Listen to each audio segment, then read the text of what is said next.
Yeah, you're just gonna hurt me with that. Yeah.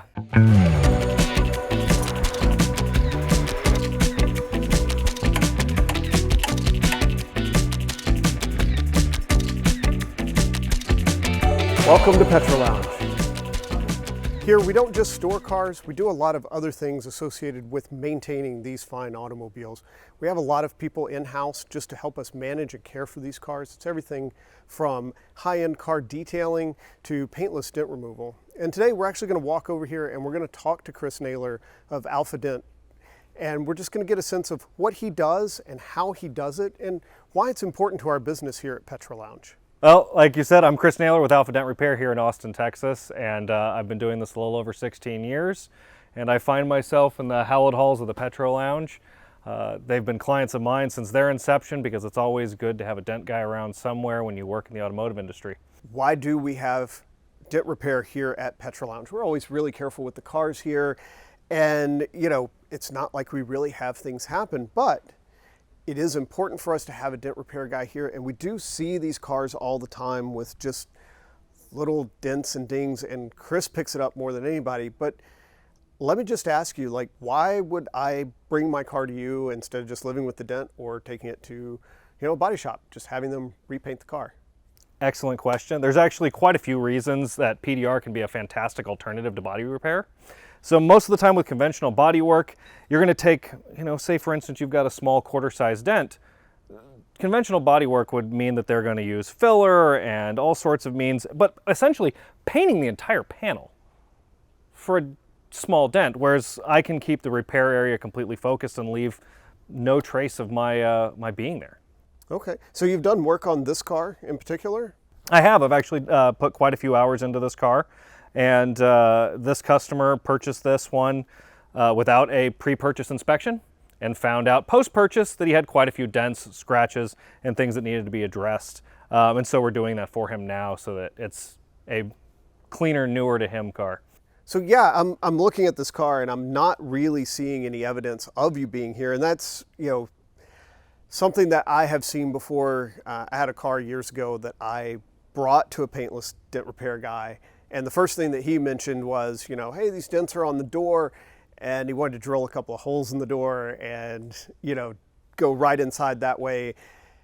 And I immediately pulled the car out because I was like, this is something that can't be undone. Somebody will always, or someone is going to notice those holes being drilled. They're going to know that they're there, even if it's just me. Absolutely. And so you're telling me that you do this repair, you don't drill any holes, there's nothing left behind when you're done. That's correct. That's actually one of the reasons why I'm here of all places. I'm an enthusiast first. Before I started doing PDR, I've always had a love of fine automobiles, and I try to take a prima non nocere approach. First, do no harm. I like to try and approach repairs in a way that I don't take shortcuts and cut corners like drilling holes, which in a lot of times is just a way of accessing something that had you taken it apart, you'd be able to execute the repair in the same fashion. Okay. I know you mentioned, the do no harm and that kind of thing. You've pulled a lot of dents out of this car, and there's a post-purchase inspection instead of this pre-purchase inspection thing. Is there evidence on this car of like other work that's been done that was done improperly that you could point out? We did find a few things. I'm glad you bring that up. So this particular car, we ran a paint meter over it and it had been completely repainted. This is one of the other things that PDR can likely avoid in a lot of cases. A good detailer can do a lot with a paint job, and a good dent guy can do a lot with the actual metal itself in trying to straighten it back out.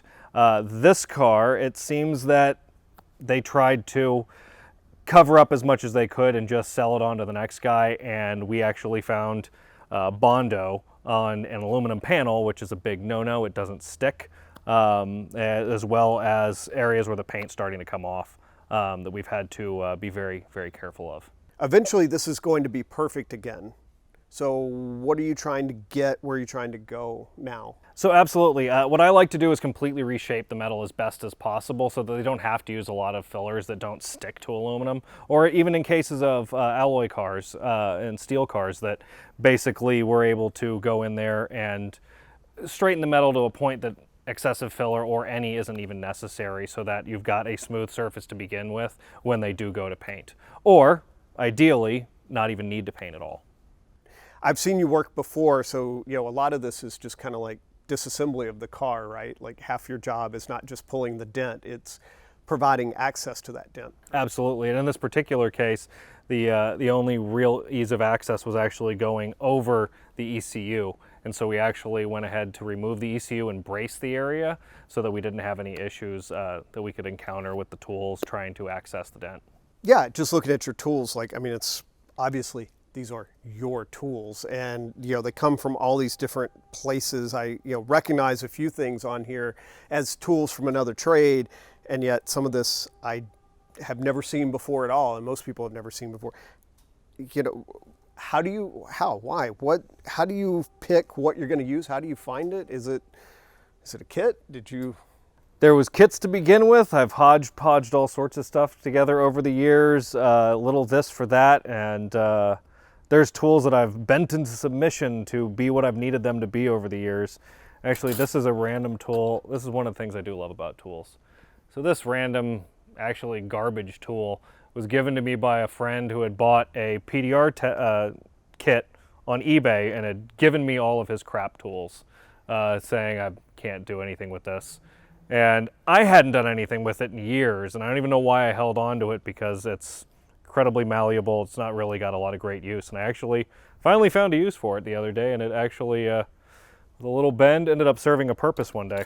But I use everything from the smallest little guys in the right situation to, I have tools that are, rods that are 6 foot long. If I was to try to use this on a dent, I would be pushing from the underside, trying to push the dent out. But I have also watched you work, and I know that sometimes you're having to go in through the top. And are you using this on the outside to push back in, or are you using a different method? Or, what do you do if you can't get to the dent from the back side? So I have a bunch of different methods. Sometimes we utilize what's called glue pulling, where we actually have a varied, this is one in particular of my varied grades of automotive glue. This is my Gold Rush glue. I really like that stuff. It's got a nice bond to it. I have several different ones I utilize based on the temperature, based on the humidity level, because based on those factors alone, the actual bond that I'll get to the panel is going to change. And so if it's too hot out, certain glues are going to pull a little too hard because they're meant for a colder day. So I try to base my choice based on the car, how thick that metal is, and the time of year. So again, you're working a dent from the outside. Are you actually using these tools on the outside on the paint to push back in? Oh God, no. I do have a varied series of tappers that I can use if the dent's coming up a little high, or if it has a series of buckles. I have I've got a lot of hammers with various tappers and various tips on them, everything from leather to Mylar and Delrin. Hard plastics and metals based on the situation. But most of the time I'm trying to do as little work from the outside as possible, because the idea is to keep that paint in the right condition. This is a great thing for late model cars and stuff like that, but I think really the main reason that we keep a dent guy like Chris here in-house is because of the older cars, because there's just so much you don't want to do with an older car. I'm thinking in particular of this 240 that we had in here at one time, where you really couldn't go from the underside of the roof. And if you want to talk about that a little bit, I just would love to hear about your experience with it and why you couldn't attack it in the traditional way. No, absolutely. I'm honestly glad you brought that one up. I loved that car. It was an absolutely beautiful 1972 Z, if I remember correctly. You tell me. We see so much around here. It's gorgeous car. Yes. And original paint job, original interior, and the interior on that car was one of the best things about it. And part of the crux of his ultimate problem. He had a beloved dog that actually jumped up on the roof of the car and caved the entire roof in from edge to edge. I'm talking a dent like this. And normally, like I said, if I'm able to push it out, I want to push it out. And in a dent like that, absolutely. However, on those early Z cars, That headliner is only glued in place, and basically anytime you pull it out, you might as well replace it because the likelihood of damaging it is really high and the material stretches a lot. So it basically means redoing that interior and also in turn then really affecting the overall value of that car, because that was a huge part of it, was being able to keep that interior original. So I had to work the entire dent from the top side of the car, which did present some challenges that I was able to overcome after about a week of working on that roof.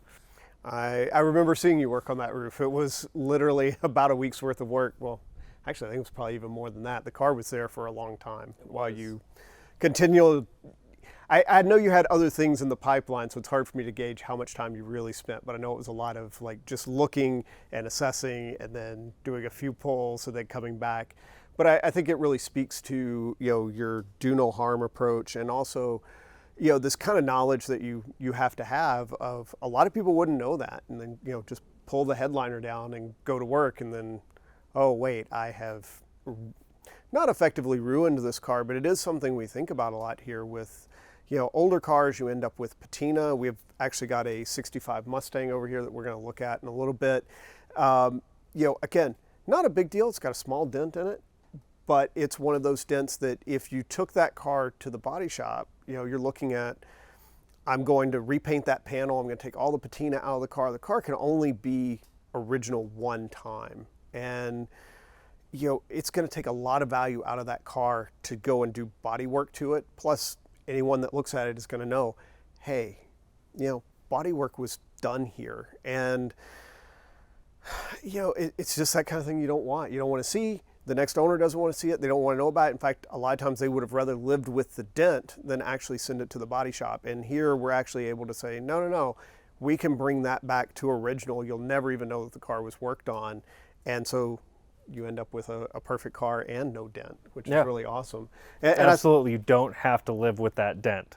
It can likely be taken care of. And I think that's actually a good segue to talk about, you know, why don't we start looking at what you're doing? Like, you know, let's, you know, get out a couple of the tools. Let's just kind of see how you would go about a dent. Are you okay with that? Yeah, absolutely. Let's do that. Okay.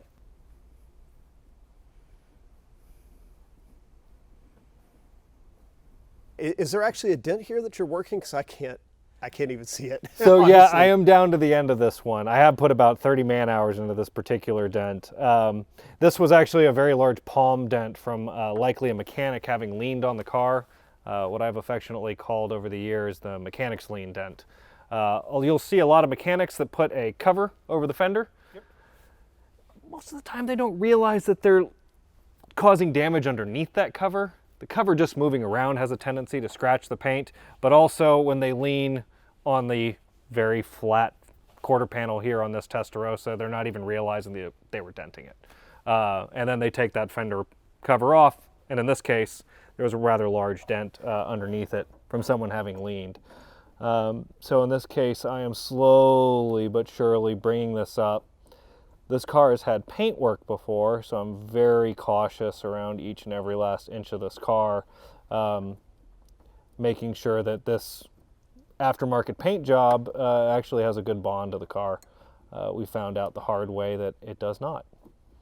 I see you're using your favorite tool, but also it looks like there's you put down a lot of padding and everything else up underneath. Yeah, absolutely. So in this particular car, the only great way to access the dent and have a good leverage point was actually right over the top of where the ECU is normally. So in this car, I actually had the ECU pulled from the car, and then the area braced that I actually made up some metal bracing that I'll keep that a little bit of my secret. So that nothing's actually damaged in the engine bay while I'm working the dent. And then just for a little extra credit points, I put down a towel to keep myself from scratching anything. Like I said, leave no trace, do no harm. So I'm not going to ask your trade secrets here, but let's just say 15, 20 years from now,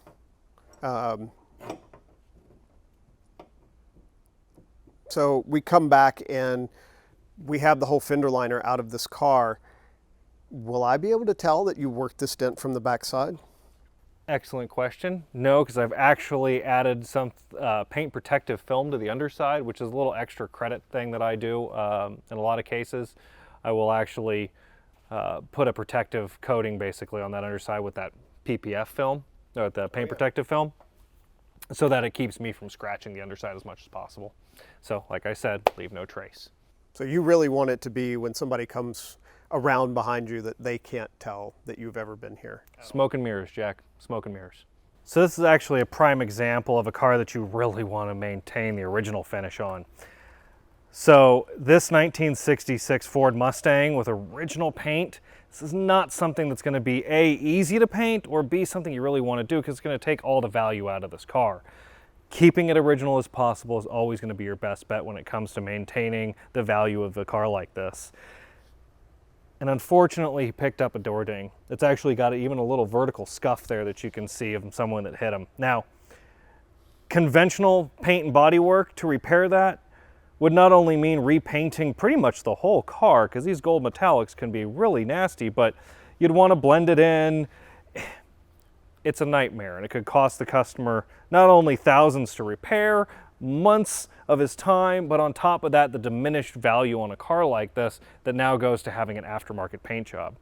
Or as simple as taking this door panel apart and allowing me to push this metal back out, and once it's flush, our in-house detailer can actually go through and paint correct that spot like it never happened. And no need to go through months without his car, no need to spend thousands of dollars to have this car repainted, to end up putting it in a position that's worse than it started in.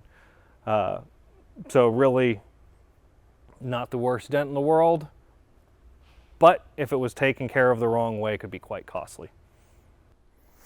This is actually, this Porsche 997 Carrera 4S is actually a great example of some of the limitations sometimes of PDR, or what likely might have been a situation in which someone should have used PDR. This car has had some paint work on it. It's not the best paint work. As you can see, there's a lot of imperfections in the paint, and actually as it's gone to be paint corrected, they've even noticed that the clear wasn't sprayed very thick. But there's actually dents under what appear to be the paint job that weren't fixed prior to painting this. It might have even been the overall root cause to why they painted this panel in the first place. But in this particular case, I'd love to help them, but the likelihood that the paint would fail during the process of trying to fix these dents on a repainted panel that's obviously has questionable quality, it's not a great candidate for PDR. It does have its limitations. I would say today you really sold me on PDR, but honest truth is you sold me a long time ago. Petrol Lounge has had Alpha Dent in here for a long time, and we don't have you in here because, you know, we're damaging cars all the time, we're putting dings in the cars. It's really, these cars live out in the real world, and our owners actually do use these cars, and they'll take their car out and, you know, stop by the grocery store or something, and suddenly their pride and joy has a big door ding in it, and they come back in, they're really distraught, they're really upset, don't know what they're going to do, and in their mind it's either live with it or, you know, it's diminished value on the car, it's thousands of dollars, and we have a solution here. You know, we can put that back right. Absolutely, and I think what we really do is here with Paintless Dent Repair is try to be that facial treatment, that spa day for these cars, that we can take care of a couple of those things to keep the car fresh, rejuvenated, and in the best possible condition. These cars do see little dents, dings, and bruises. I mean, that's part of just everyday life with the vehicle if you're going to use it, but it's nice to know. They can bring it in and, you know, for very little cost and very little time when it gets down to it in comparison to conventional body work, they can have those things addressed. And that's really awesome. Thanks for spending time with us today here at Petrol Lounge. As always, hit like and subscribe. You can see behind us, we've got a ton of great stuff back here. We've got a ton of things we can cover that we will be bringing to you. If there's something in particular you'd like to see, certainly, you know, put it down in the comments. We'd love to hear about it. Maybe we can prioritize it. Maybe we can make that the next thing that we show you. As always, thank you for spending time with us. See you next time.